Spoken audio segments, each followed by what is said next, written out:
Well, good evening, pipe pals. It is I, the old holy smoking pipe padre. Let's see if I can do a zoom in. Ooh, that's pretty scary. Yeah. Well, here I am, folks, back at you. Let's see, it's May the 23rd in the year of our Lord 2016.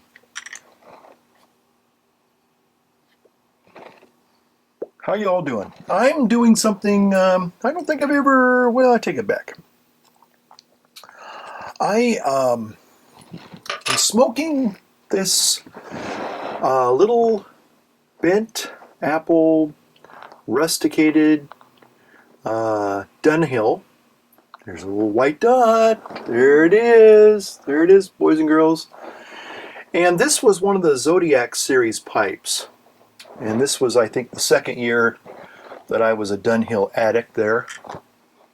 And the reason why I kind of got a little bit of a fondness for this little pipe, it needs to be cleaned again. And this is the first time I think I smoked it. I think I have smoked this pipe. This might be the second or third time I've actually smoked this pipe, and I've had it for like 4 years. How time flies.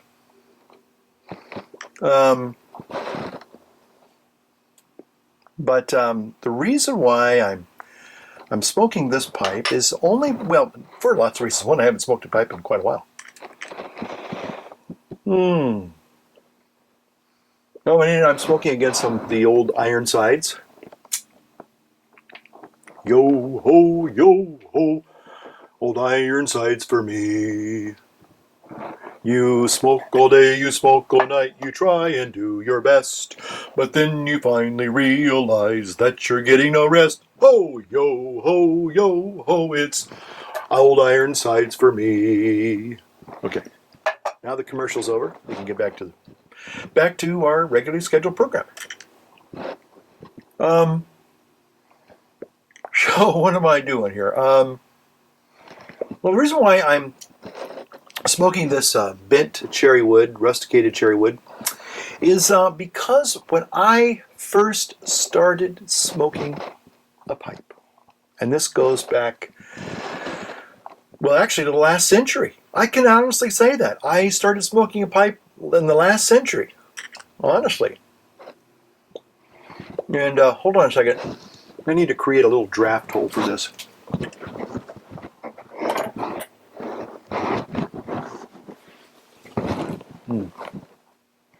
Because it is a flake tobacco, what I do is I sometimes perforate it like this. I've shown you this technique before. And sometimes it works and sometimes it doesn't.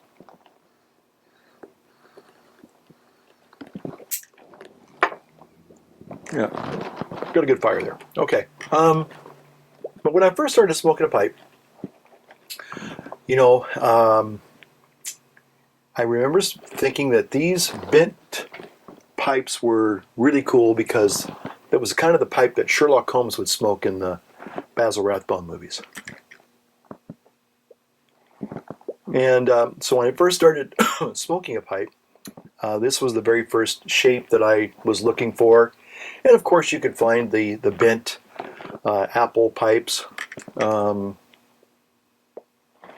were readily available in different stains and finishes and things like that.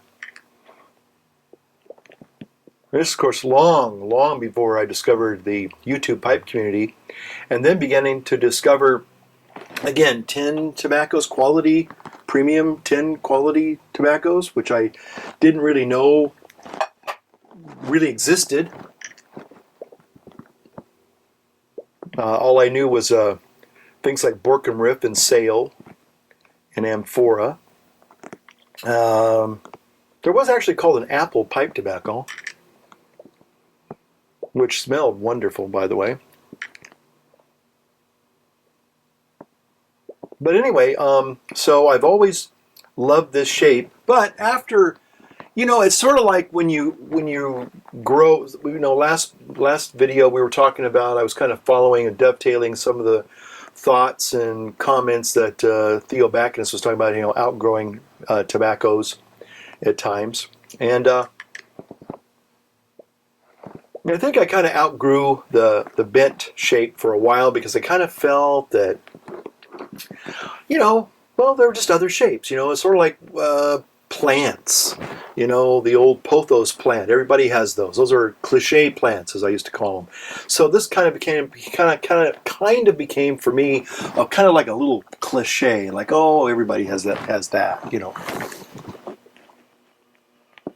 So that being said, I realized that I hadn't smoked a pipe probably in about a month now, and it just dawned on me. I haven't really ever smoked a bent pipe. Well, I have my church wardens, which are kind of a different kind of a bent shaped pipe. I guess you could argue that's a bent shaped pipe. Well, yeah, but it's not quite like the old reliable, standard kind of almost, common kind of a pipe. So anyway, tonight I just thought, before I have a little bit of dinner here, hard to believe it's almost the end of the day, I just thought I would smoke a pipe. Now, in the background, you're seeing probably some pictures of the Crystal Cathedral, and that's where I was 2 weeks ago. I was down in Anaheim, or Garden Grove to be more specific, going through a pastor's workshop, and lo and behold, that famous Broadway musical team. There I found myself in the campus of the then former Robert Schuller Ministries Hour of Power TV show, and the home of the famous Crystal Cathedral. And I'll be putting some pictures in the back, maybe even rolling a video or two. And it was really a wonderful experience. It's now the Christ Cathedral. It's been bought by the Diocese of Orange County. It's Catholic now. And some people may say that's no big deal. Some people might say that's a travesty. Some people might say it's an abomination.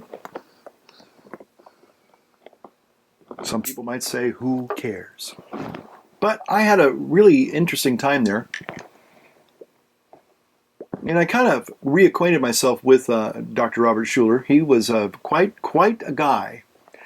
Part of his, he had a ministry for over 40 years. And the man certainly had, not only did he have a vision, but he was one of these rare individuals that was able to make his vision a reality. A lot like Steve Jobs, I would say. A lot of people have great ideas. We all have great ideas. I'm sure you have great ideas.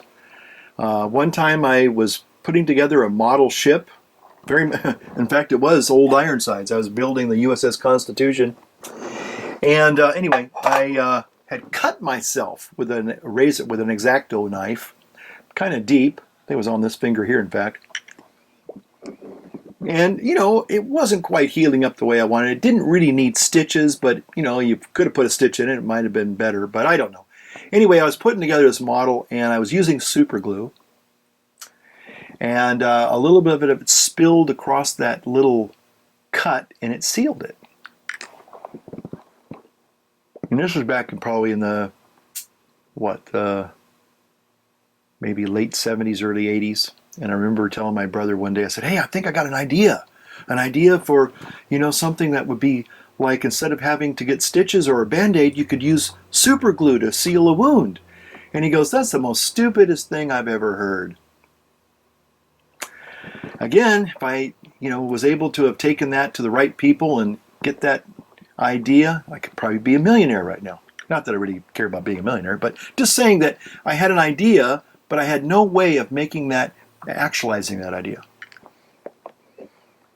But Robert Schuller was able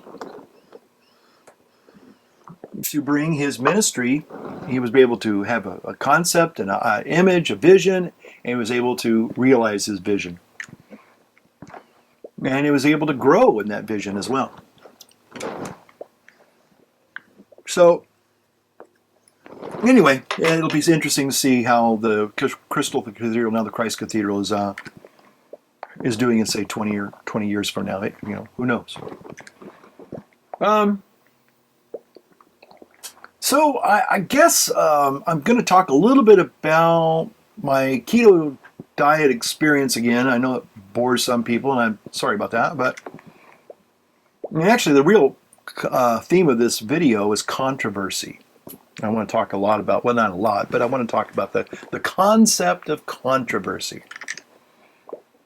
In the background now, maybe let's see if I can pan out. We'll do a little wide zoom here. In the background, you probably see now a picture for our neighbors to the north here in Canada. They probably are seeing the parliamentary building there, and a little incident that happened, guess what, last week, where Justin Trudeau, the premier, I guess, of Canada, had a little altercation. And anyway, it was interesting because I guess he elbowed some gal in her chest, and she didn't take kindly to that. And so that really it seemed like it caused a big controversy, at least in Canada. I don't know about here in America. I don't know if it got a lot of play here, but it seemed like it was a pretty big deal. And anybody that watches me in Canada, maybe you can comment and say, yeah, that was a pretty big deal, or just a tempest in a teapot. And maybe it was. But the thing was that I began to notice about YouTube. The thing about YouTube is that it seems to be the modus operandi for YouTubers. If you really want to grow your channel, if you want to get lots of followers, if you want to get lots of subscribers, you want to get lots of likes, and even dislikes. Dislikes are important too. You want to basically kind of do something controversial. Case in point, Nicole Arbor, in one of her famous videos, Dear Fat People. Then she has Dear Fat People too. And now she's going after vegans. And as many of you know, I'm interested in the ongoing debate in the health and fitness community with veganism and the paleo diet people, and the primal blueprint people like Mark Sisson, and he seems to stay out of a lot of, well, I don't know if he stays out of controversy. Well, actually, he's been picked on by Durian Ryder and Freely the Banana Girl. Again, more YouTubers who excel at controversy. Vegan Gains. A guy who basically made his bread and butter, or his celery and carrot sticks, by taking on and challenging and attacking, essentially, very famous, or at least well-known, fitness YouTubers, and calling them the worst of the fitness industry. He had a whole series on these things. And also, Freely the Banana Girl would attack people as well, and challenge people and tell them they were evil and horrible people because they ate animals. Anyway, so, and then it just seems like every video that I see are people that are trying to create controversy. And I don't know about you, but in my YouTube recommendation queue, I get some very interesting recommends. I don't know why, but lately, and I certainly hope I don't get in trouble for saying this, because again, I'm just saying that these are popping up. I'm not actually soliciting these things. I'm not doing searches for these types of videos, but I guess you could call them Holocaust denier videos. And there are people who are revisionists when it comes to saying things like the Holocaust or Hitler. And it's almost like they're saying, well, now wait a minute now, historically you can't prove these things, or they didn't happen exactly the way we've been led to believe they happened. Other things are about like the flat earth controversy. There are people that are saying that, we've been lied to. The earth is actually flat. I mean, this is serious stuff here. Okay. Again, controversy. People are, coming out with all these controversial ideas and videos and positions. And, and I guess some people say, well, you do the same thing. I go, well, I'm not really here to, I might, people kind of ask me in the scope of what I do, maybe to give an example or, talk about a certain topic, I probably will. But I'm not out to cause controversy. That's not what I'm really into. But that being said, I have to say that I've kind of gotten into a YouTube addiction because these controversial videos kind of pull me in. I'm kind of like going, well, what are they attacking this person over with now? And some of them, I have to say, are interesting.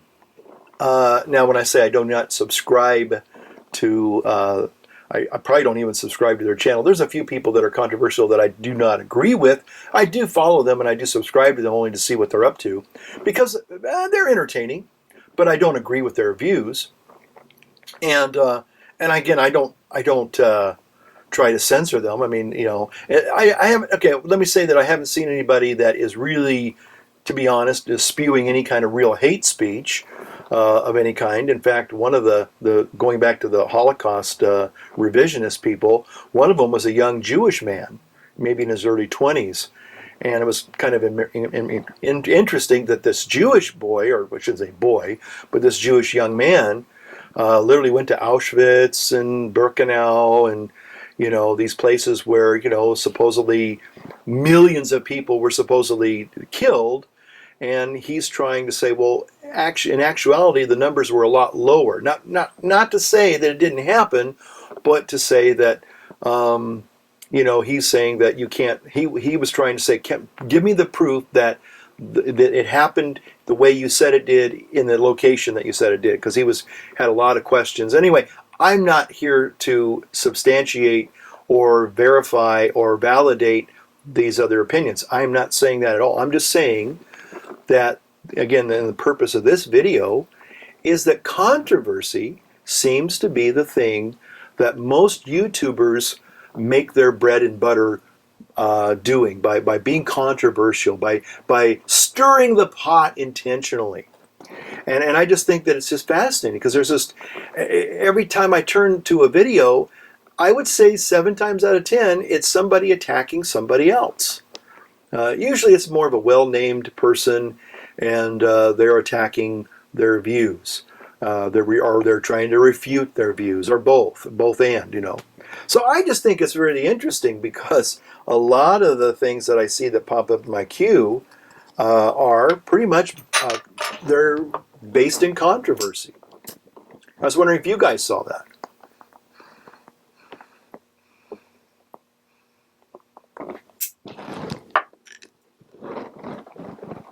So I just thought it was fascinating, and I still do. And again, I kind of got this addiction going where at night, at the end of the day, if I have a couple hours, I'll sit and watch, run through a lot of uploaded videos of people who are attacking somebody else. So it's interesting. One of my favorite YouTubers, again, is this guy named Don Bauer in Edinburgh, Scotland. He's been into health and fitness, and he's kind of going through a conversion, if you will, a transformation from being a meat eater now into being a vegan. But he also has some interesting twists on the whole thing.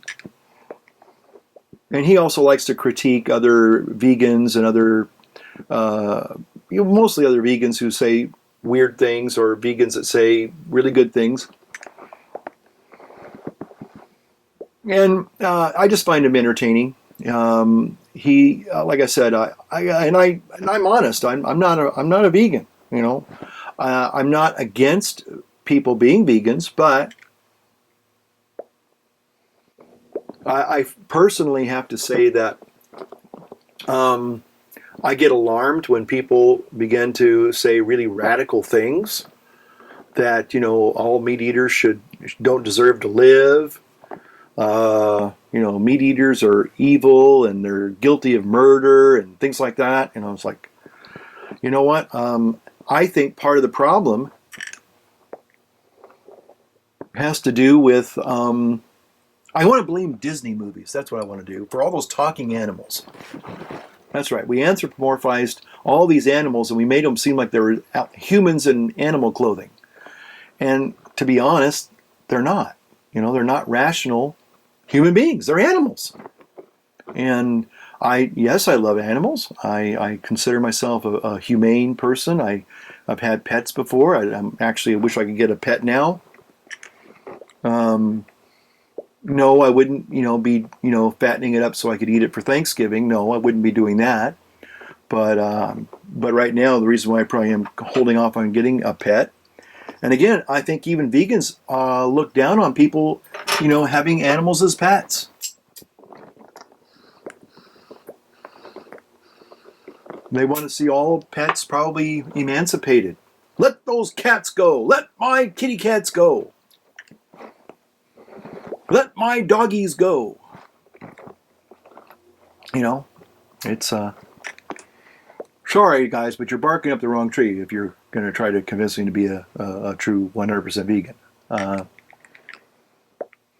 The philosophy just it's inconsistent, and I'll tell you why. And some people might find this controversial, but if you're going to say it's wrong to take innocent life, on one hand, I would say yes, I agree with you, but most vegans are very much pro-choice. It's okay to kill a baby in the womb, but don't you dare kill a baby seal or a lion in the wilderness. That's terrible. But killing a baby, who cares about that? So as long as they continue, and I've had lots of keyboard wars with a lot of these same people, and sorry, but you're inconsistent. And actually, I don't know if you're inconsistent or not, but if you talk about all life as being sacred, and yet you can kill and slaughter human beings, in the womb, that's okay. But if you try and but oh boy, you kill a chicken to eat. Oh, that's bad. That's evil. That's murder. No, sorry. Animals are food. Some animals are food. Some are domesticated, and others are food. And I would dare say that if we didn't live in the highly technological processed world that we live in, it would be very hard indeed to be a true vegan. Now, vegans today, yes, they do have the luxury of all these processed, veganized foods, and that's fine. Obviously they don't drink milk, they don't eat eggs, they don't eat cheese, they don't do mayonnaise, but they have all these synthetic products that kind of resemble these other former meat things that they used to eat. I've tried some of them. Some of them are okay, and some of them are just hideous. And for me, I like vegetables and I like meat. I am an omnivore. And I've listened to both sides. And from a scientific view, biological view, human beings are omnivores. Okay?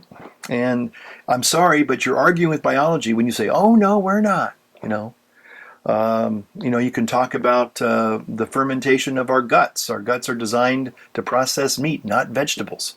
We don't have a false stomach or second stomach the way ruminants do. So yes, we can eat plants, but our bodies do not process them the same way that animals do. We are designed to basically eat both meat and vegetables, and some fruits and nuts, and some tubers. you know. But basically, the problem as I see it, and the reason why we have an obesity epidemic, is because of all of the highly processed foods. And I'm not talking about, the junk foods and the McDonald's. I'm just talking about basic grocery foods that are processed in boxes. And you take them home and you microwave them, or you open up and you just open up that bag of chips, and boy, there you go. It's just, I don't blame people for being overweight and even being obese. I really do believe that we live a synthetic, artificial life. And until we begin to wake up and say, this isn't really natural. This is not good for me. This is processed. It's Frankenfood. I just love that title, Frankenfood. It's created in a lab. I've created a monster. And I call it food. So all I'm saying, for most of you out there who follow my videos and know I'm into health and fitness, and this is natural tobacco, by the way,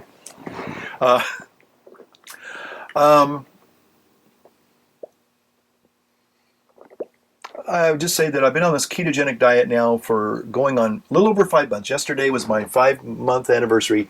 5-month, 5-month little milestone. And what does that mean? It means no sugar. I haven't had sugar since December 22nd. No grains, no wheat, no pasta, no bread, no cake, no cookies, no chips, no crisps. Same thing, I know, chips, crisps. I haven't had any of that stuff. Now, I want to be honest, because this is my conundrum that I find myself in, and that is that my weight has just stabilized / plateaued. I can't seem to lose any more weight, and I don't know what's going on.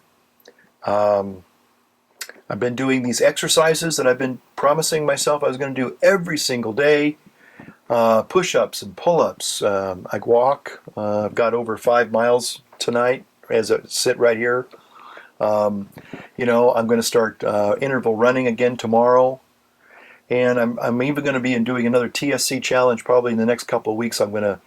Once I get I'm pretty much ready to do that now. The reason why I didn't do it is because I had a couple of workshops and seminars that I had to go to, and it would throw me off. So now that the summer is here, a lot of things sacramentally kind of slow down a bit.